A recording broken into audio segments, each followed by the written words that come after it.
Olá, amigos da Bíblia sem maquiagem, tudo bem? Acabamos de ver mais uma etapa vencida por Abraão, não é? Deus vai nos colocar à prova também, por isso é que é importante estar sempre em sintonia com Ele para saber o que Ele espera de nós quando chegar a hora. O vocabulário dessa história é bem grande e cansativo devido aos detalhes que eu adiantei das histórias que vêm bem mais adiante, como eu sempre faço. Porém, daqui desta leitura é que vem esclarecimentos que uma pessoa que não prestou atenção não vai conseguir perceber mais tarde. Não esqueça que o objetivo desse projeto é abrir um canal de conversas bíblicas onde você possa deixar a sua opinião e dizer se concorda ou não com a minha opinião. E fica mais interessante se você compartilhar e trouxer mais pessoas ao debate. Vamos então ver as novidades de hoje? No versículo 1 vem: depois destas coisas, uma linguagem bíblica que não especifica quanto tempo se passou. Nesse mesmo versículo 1, Deus tentou a Abraão. Na carta de Tiago 1,13, ele diz que Deus a ninguém tenta, mas olha só em quantas passagens Deus coloca o povo à prova. A mais difícil de entender e aceitar está no livro de Jó, quando Deus permite ao diabo atormentá-lo. Depois, nos versículos 2, 12 e 16, Deus trata Isaac como o único filho de Abraão, sendo que Ismael já estava lá há muito tempo. Por que você acha que Deus considerou Isaac o único? Nesse mesmo versículo 2 está o lugar que Deus indicou a Abraão para sacrificar Isaac, Moriá. Por que será que ele escolheu Moriá, sendo que havia tantas montanhas à volta? No segundo Crônicas 3:1, nós vamos aprender que neste monte Moriá era onde Salomão edificaria a casa do Senhor, e aí mesmo já tinha acontecido um encontro entre Deus e Davi, no segundo livro de Samuel 24, dos versículos 16 ao 25. Depois vai aparecer de novo em 1 Reis 6 e 8, só que em 2 Samuel ou 1 Reis não diz que é ali. E Deus pediu para oferecer Isaac em holocausto. Eu já falei bastante sobre os holocaustos no capítulo 8, 20, e até perguntei se não foi essa a causa de Deus ter preferido a oferta de Abel ao invés da oferta de Caim. Deus se agrada do cheiro suave das ofertas queimadas, tanto que, dos capítulos 1 ao 7 de Levítico, ele vai indicar vários holocaustos.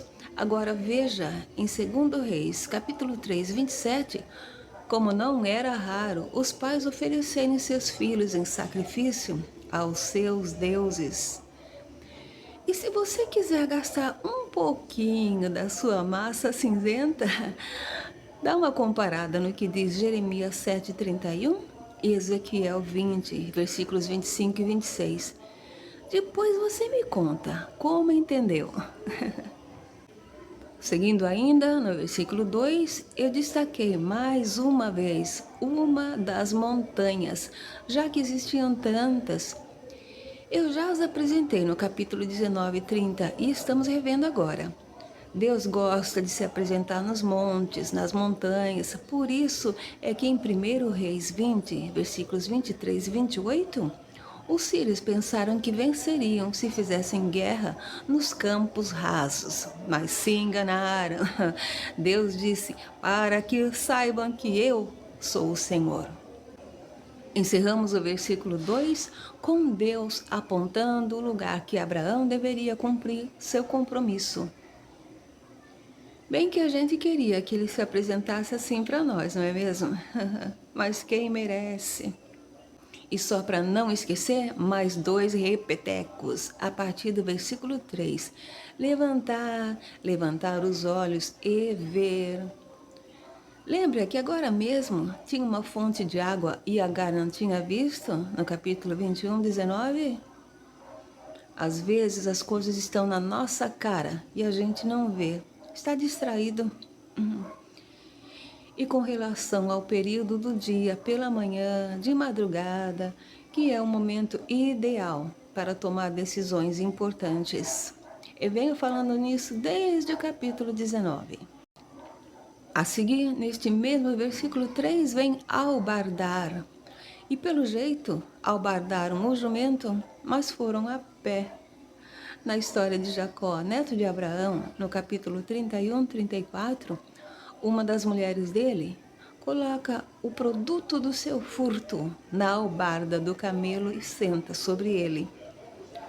Outra história interessante estará em Números 22, versículo 21. Ali, Balaão vai albardar uma jumenta. E atenção, que aquela jumenta fala.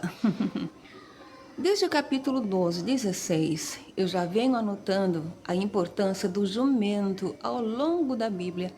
Lembra que Jesus precisou do jumento para cumprir a profecia de Zacarias 9, 9? Na sua entrada triunfal em Jerusalém, que vai acontecer no capítulo 21 de Mateus? Eu destaquei mais uma vez o moço. Para encerrar o versículo 3, só para você lembrar de onde veio esta palavra e que é a mesma, tanto para os servos quanto para os filhos de Abraão. Agora no versículo 4, mais uma revisão do número 3, que eu já falei pela primeira vez no capítulo 15, versículo 9, só que lá o detalhe era sobre a idade do animal a ser sacrificado. Se você quiser fazer uma reflexão desde já, lembre que Jesus atuou por 3 anos até ser crucificado e ressuscitou depois de 3 dias. Enfim, Abraão só chegou ao seu destino depois de 3 dias, o que faz pensar nas dificuldades que ele teve que enfrentar até chegar lá. Será que caminharam? Será que foram de camelo? Porque o tempo todo vai falar só de um jumento. Conforme eu já adiantei no versículo 2, o Monte Moriá é em Jerusalém e Abraão vinha de Gerar, segundo o capítulo 20, não é? Ou seria Berseba, de acordo com o capítulo 21, dos versículos 31 a 34? No versículo 19 desse capítulo, depois do sacrifício, ele vai habitar em Berseba, quando, na verdade, o correto seria dizer que ele voltou a Berseba, se ele até já tinha plantado um bosque lá. De qualquer maneira, dá uma olhada neste mapinha para fazer uma ideia da distância que eles percorreram. E Abraão viu o lugar de longe. Qual seria a diferença desta montanha para as outras? Mas o mais importante é que ele tinha uma boa visão, se for considerar a idade dele, mais de 100 anos. Isaac e o filho Jacó não vão ser tão afortunados. Sabe quem mais vê de longe? O diabo. Ou uma legião deles, como se lê em Marcos, capítulo 5, dos versículos 6 ao 13. No versículo 5, eu só destaquei adorar. É a primeira vez que o verbo adorar aparece. E eu só acrescentei estas passagens por serem tão fortes. Mas você sabe a importância desse verbo até hoje. Adora a Deus, como o anjo diz em Apocalipse 14, 7 e em 22, versículo 9. Nós já vimos sobre o fogo no capítulo 19, 24, e aqui nos versículos 6 e 7, Abraão está levando fogo com ele. Como seria este fogo? Não tinha fósforo nem isqueiro? E o instrumento cutelo? Eu só vi aqui nos versículos 6 e 10, mas já se entende que servia para cortar ou partir, não é? No capítulo anterior já apareceu a palavrinha ambos, lembra? E não é usada até hoje? Agora, nos versículos 7, 8 e 13, está o animal favorito de Deus para o holocausto. Eu já tinha comentado sobre Deus ter preferido a oferta de Abel. Nós vamos ver muitas outras situações em que Deus vai pedir oferta de cordeiros. A seguir, eu destaquei o famoso eis outra vez, nos capítulos 19, versículos 2, 8, depois no capítulo 20, versículos 3, 15. Eu já dei uma passada pelas outras histórias, onde vamos encontrar eis, acompanhado ou não. Normalmente, vem acompanhado de quê? Mas nesses casos, é eis aqui. E aí, será que alguém já falou Deus proverá sem saber de onde veio? Veio daqui, do capítulo 22, versículos 8 e 14. A maior parte dos ditos populares que você ouvir por aí tem seu nascimento na Bíblia. No versículo 9, mais um altar sendo erigido, para você ver a importância do altar. Era sobre ele que os sacrifícios eram oferecidos. Aqui, o primeiro que erigiu um altar foi Noé, no capítulo 8, 20. E observe que a lenha não era disposta de qualquer jeito. Abraão teve que pô-las em ordem. Depois, um detalhe que dá o que pensar. Abraão amarrou Isaque e o deitou sobre a lenha. Não é parecido com Agar deixar Ismael ali e sair de perto, no capítulo 21, versículos 15 e 16? A semelhança é que os dois já eram mocinhos e podiam ter tido algum tipo de reação. Ou não? Será que não vem daí o tá amarrado que as igrejas ensinam os fiéis a repetirem? Enfim, chega de versículo 9. Vamos ver agora o que tem no versículo 10. Mais um repeteco, com estender a mão. Eu já apresentei várias situações de estender a mão no capítulo 19, versículo 10. E o verbo imolar, que significa sacrificar, é usado aqui pela primeira vez. De volta nos versículos 11 e 15 está o anjo do Senhor, ou seria o próprio Senhor. A saga continua. Veja como se confundem as pessoas anjo e eu, ou seja, Deus. E o anjo bradou desde os céus. Nos capítulos 12, 7, depois no capítulo 16, 7, eu já perguntei como você imagina essa cena. Já pensou nisso? Seguindo no versículo 12, com mais um pouquinho de justificativa, com porquanto, conforme eu já venho afirmando desde os capítulos 3, 17, depois no capítulo 11, 9, não tem que sem porquê na Bíblia. Deus sempre diz o porquê das coisas. E a quem devemos temer? A Deus. Desde o capítulo 18, 15, já foi observado isso. Começou com Sara, duvidando do poder de Deus.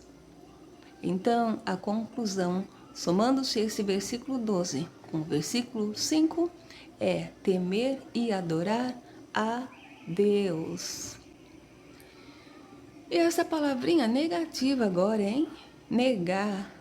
Veja o que aconteceu com ela em Mateus 26, versículos 34 e 35, e depois dos versículos 69 ao 75. Esta observação a seguir requer uma atenção bem mais aguçada e colocar o Sherlock Holmes em ação. Observe que o carneiro ficou travado pelas pontas. Foi assim que ele não conseguiu escapulir de Abraão, no versículo 12. Em 2 Samuel 18, versículo 9, Absalão ficou preso na árvore quando estava perseguindo Davi, porque um mulo em que estava montado entrou debaixo da espessura dos ramos de um grande carvalho e pegou-se-lhe a cabeça no carvalho e ficou pendurado entre o céu e a terra.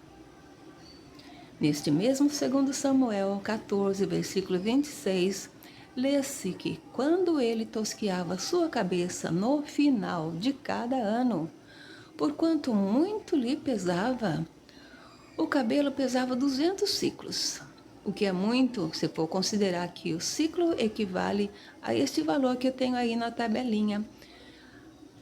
É quase 3 quilos, segundo o Google. Eu sou mesmo muito ruim de cálculo. Olha aí, veja nessa tabelinha que está aqui na minha Bíblia e faça as contas, se é isso mesmo. No capítulo 3 de Isaías, quando Isaías está falando sobre aquela destruição de Jerusalém, ele está citando algumas das coisas que Deus iria tirar do povo. Entre elas está no versículo 24 a encrespadura de cabelos. Tá difícil ainda? Vamos pensar. Se o cabelo de Absalão fosse liso, ele ficaria pendurado na árvore pela cabeça? A Bíblia conta tudo, mas sem concentração e estudo em detalhe e profundidade, a gente é facilmente trapaceado pelos mais espertos porque tem muita distração. Veja bem que os livros de Samuel e Isaías vêm bem mais tarde e até lá muita coisa interessante e importante vai acontecer. Mas o essencial é não perder o foco. O povo negro é o povo original da Bíblia. Eu não canso de falar nesse assunto porque é do meu interesse e eu queria que mais pessoas despertassem para isso, principalmente agora que o próprio presidente da Rússia já abriu o jogo. Resta saber se vai mudar alguma coisa daqui para frente. Prosseguindo com o versículo 13, Abraão ofereceu o carneiro em lugar de seu filho. E daí vem a correlação de Jesus ter sido considerado o cordeiro imolado pelos nossos pecados, uma alegoria criada em Hebreus, no capítulo 9, mais especificamente nos versículos 11 e 12, e também pela crucificação dele ter ocorrido no período da Páscoa hebraica, que era quando Deus pedia que o cordeiro fosse sacrificado. Nos capítulos 14 e 23, depois no capítulo 21, versículos 23, 24 e 31, eu já adiantei sobre o fato de jurar. Aqui no versículo 16, mais uma vez, Deus está jurando por si mesmo. Não esqueça do conselho de Jesus em Mateus 5, dos versículos 33 a 37. Essa palavra ação aparece pela primeira vez aqui e comprova a fé de Abraão, segundo Hebreus 11, 17. Mais tarde, você vai ver que Paulo e Tiago têm opiniões diferentes sobre esta passagem. Enquanto Paulo diz em Romanos 4, versículos 2 e 3, se Abraão foi justificado pelas obras, tem de que se gloriar, mas não diante de Deus, pois diz a Escritura, creu Abraão em Deus e isso lhe foi imputado como justiça. Isso foi no capítulo 15, versículo 6, quando Deus prometeu um filho. Já Tiago 2, dos versículos 21 ao 24, diz: porventura, Abraão, o nosso pai, não foi justificado pelas obras quando ofereceu sobre o altar seu filho Isaque? O homem é justificado pelas obras e não somente pela fé. E aí, uma ação é uma obra ou não é? Desde o capítulo 1, 28, já vimos falando sobre Deus abençoar e multiplicar. Foi quando Deus criou Adão. E desde o capítulo 13, 16, já aprendemos como é frequente a comparação de grande quantidade como a areia do mar, como as estrelas do céu. Olha aí, mais uma vez, no versículo 17. Neste mesmo versículo 17, Deus está oferecendo a Abraão e família a porta dos seus inimigos. A próxima vez que vamos ouvir falar assim está no capítulo 24, 60, que será o desejo da família de Rebeca a ela, quando ela vai conhecer Isaque, seu futuro marido. E a promessa de Deus, no versículo 18, em tua semente serão benditas todas as nações da terra, já vem desde o capítulo 12, 3, e é repetida no capítulo 18, 18. A bênção é também para nós, através do pacto de Deus com Abraão.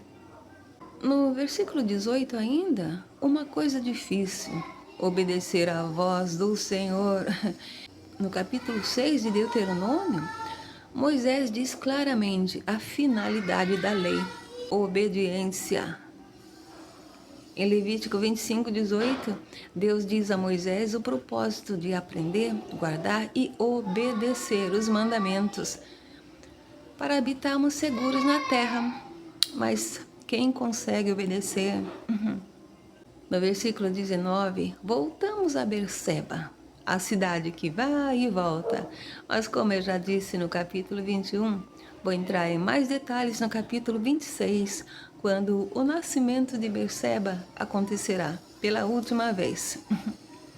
Anunciar, anunciação, como é usada na Bíblia esta palavrinha? Eu já adiantei muitas outras leituras no capítulo 6, quando Deus anunciou o dilúvio a Noé. Olha ela aí, abrindo o versículo 20. Agora sim, eis que, conforme eu vivo repetindo do quanto é usado até no Novo Testamento, no capítulo 20, versículos 3, 15 e 16, eu já adiantei sobre essa união, eis mais que. E neste mesmo capítulo, nos versículos 7, 11 e 13, veio diferente, eis aqui. Mas o eis está sempre ali. Nós já conhecemos Milca, sobrinha de Abraão e irmã de Ló, no capítulo 11, 29. No capítulo 11, 27, apareceu este Naor, irmão de Abraão. Tio e sobrinha se ajuntaram. Desta relação incestuosa nasceram estes filhos.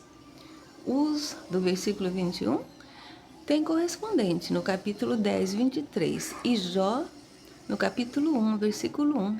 Será este mesmo Uz? Mistério. Dos filhos Buz e Quemuel não se fala mais. Agora, no capítulo 10, versículos 22 e 23, tem Arã, filho de Sem e pai daquele Uz do capítulo 10, 23. Aqui, Arã é filho de Quemuel, ou seja, neto de Naor. Naor já tem neto e Abraão nem sabia. Anunciaram agora. Quanto tempo ficaram distantes então? Depois de Arã, no versículo 22, aparecem Quésede, Azo, Pildas e Gidlaf, que ficam perdidos na história. Já Betuel vai estar nos capítulos 24 e 28 e virá a ser sogro de Isaque. Tudo em família. Rebeca, filha de Betuel, será a Felizarda, que vai casar com Isaque. É bem bonito o encontro dela com o funcionário de Abraão no capítulo 24, 15. Mas pro meu gosto, ela não será a flor que se cheire, viu? Parece cheia de má vontade com as mulheres de um dos filhos e engana Isaque para dar cobertura ao seu filho favorito. Espere para ver no capítulo 27. No versículo 24 aparece a concubina, que é a outra. Mas elas nem ligavam, nem a matriz, nem a filial, ou filiais. Era tão comum que eu nem vou entrar em detalhes sobre elas, mas fique sabendo desde já que no segundo livro de Samuel, no capítulo 16, versículos 21 e 22, as concubinas de Davi vão passar por uma situação vexatória. Reumá é o nome dela, a concubina de Naor. E desses filhos que ela gerou, Teba, Gaã e Taás, não se encontra mais informações. Já Maaca aparece muitas vezes. É nome tanto de homem quanto de mulher. E aqui não esclarece. Tem Maaca nesses outros livros aí, e é até nome de cidade, como se lê em 1 Crônicas 19, versículos 6 e 7. Uma grande confusão com Maaca é com relação à filha de Absalão. Já para começar, no 2 Samuel 18, está dizendo que Absalão não teve filho nenhum. Como é que no capítulo 14, 27, ele tem não um, mas três? Três filhos e uma filha, diz no capítulo 14, 27. E Maaca é a filha. Bom, prosseguindo a confusão, em 2 Crônicas 11, 20, diz que Roboão, filho de Salomão, tomou por mulher Maaca, filha de Absalão, e esta lhe deu os filhos Abias e mais outros 3, sendo que esta era sua esposa favorita. Já no capítulo 13 desse mesmo livro de 2 Crônicas, versículo 2, vai dizer que Abias era filho de Micaía, filha de Uriel, da cidade de Gibeá. Abias ainda é o mesmo, filho de Reoboão, não é?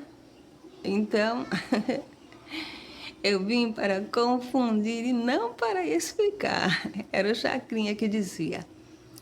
E aí, põe o fusível para queimar e diz o que você acha de tudo isso. Hoje foi bem mais profundo o vocabulário.